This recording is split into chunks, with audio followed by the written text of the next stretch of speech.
You know, our planet feels pretty solid and still underneath our feet, doesn't it? But the truth is, we are all on this incredible cosmic journey, constantly spinning and soaring through space. Today, we're going to break down the two key movements of the Earth, the ones that define our days, our years, and even our weather. All right, let's jump into this cosmic dance. Have you ever just stopped and thought about the basics? I mean, really thought about it?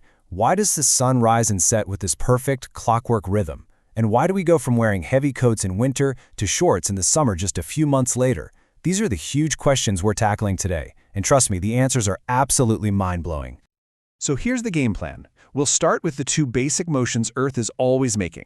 Then we'll zoom in on that daily spin that gives us day and night. After that, we'll zoom way out to look at the annual orbit that makes up our year. And finally, we are going to uncover the real and kind of surprising secret behind the seasons. Okay, first things first.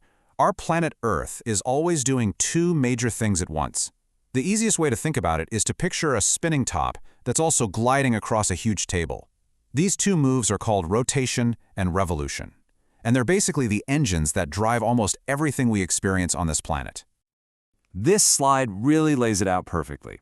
On the left, you've got rotation, or Ghurnan. That's the Earth spinning on its own axis, kind of like a basketball on a fingertip. And on the right, we've got revolution, or parikraman.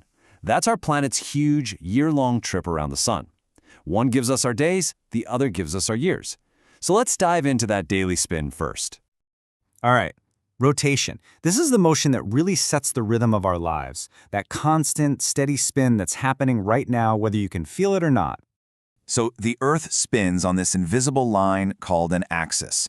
Just imagine a skewer going right through an apple from top to bottom. That's the idea. This whole spin takes about 24 hours to do one full turn, which is exactly why we call it our daily motion. And it's this very movement that makes it look like the sun is traveling across our sky. And check this out. This shows you exactly how day and night happen. As the Earth spins, different parts of it get lit up by the sun. That line you see, the one separating the bright sunny side from the dark nighttime side, that's called the circle of illumination. So just remember, the sun isn't actually moving across the sky. You're on a spinning planet that's carrying you into the light and then back out into the dark. Now here's a really cool little detail. The 24-hour day that we all live by is what we call a solar day. But the time it takes for the Earth to make one true 360-degree spin is actually a little shorter, 23 hours and 56 minutes. That's a sidereal day. So what's with the 4-minute difference? Well, it's because while our planet is spinning, it's also moving along its orbit around the sun. So it has to turn just a tiny bit extra each day for the sun to get back to the exact same spot in our sky. Wild, right? But rotation has some other, less obvious effects. And one of the biggest is something called the Coriolis effect. Basically, because the Earth is a spinning ball, anything that moves over a long distance, we're talking winds, ocean currents, even airplanes, gets nudged off of a perfectly straight path. And this diagram shows you how that works. In the northern hemisphere, things get pushed to the right. In the southern hemisphere, they get pushed to the left. This is the reason huge storms like hurricanes spin counterclockwise up north, but cyclones spin clockwise down south. It's the same force. Even pilots have to account for it on long flights to make sure they're flying straight. It's a seriously powerful consequence of our planet's daily spin. Okay, so we've covered the daily spin. Now let's zoom out from our 24-hour cycle and look at the much bigger picture. The Earth's massive, year-long journey around the sun. This is revolution. Have you ever wondered why we have leap years? Well, it's basically our way of fixing a cosmic rounding error. See, Earth's trip around the sun doesn't take exactly 365 days. It's more like 365 and a quarter days, or 365 days and 6 hours. So to keep our calendar in sync with the planet, we just save up those extra 6 hours for 4 years until they add up to a full 24-hour day. Then we pop that extra day onto the calendar as February 29th. Pretty clever, huh? Now, one of the biggest misconceptions out there is that we orbit the sun in a perfect circle. But as you can see right here, it's actually an ellipse. Think of it more like a slightly stretched out circle. And this little detail has a really big consequence. Our distance from the sun actually changes over the course of the year. This table lays it all out. Our closest point to the sun, which is called perihelion, happens around January 3rd.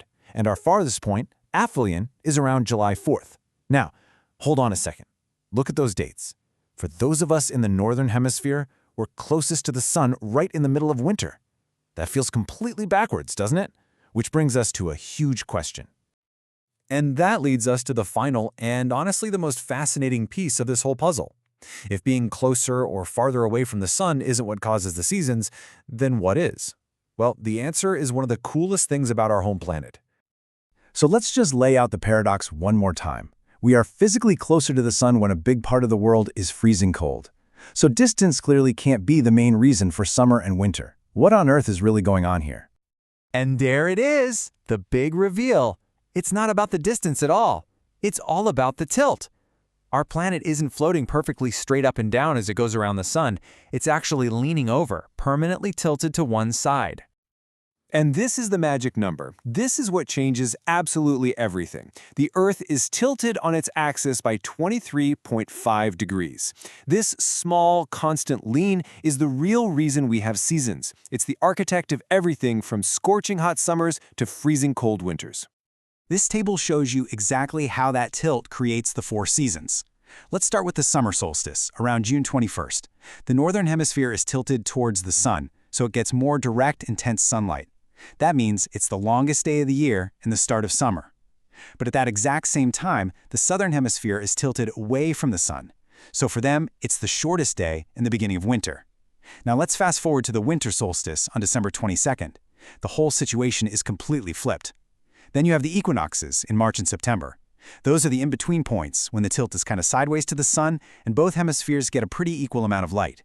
It all comes back to that constant 23.5-degree lean. So I want to leave you with this final thought. Just imagine for a second an Earth with no tilt, one that's spun perfectly upright. What would that world even be like? Well, for one thing, there would be no seasons. The weather where you live would be pretty much the same all year long. The equator would be super hot, the poles would be freezing cold, and that's it. That simple 23.5-degree tilt is what gives our world its rhythm, its variety, and all of its beautiful changes. It's a constant reminder that we live on a tilted, spinning, and always moving world.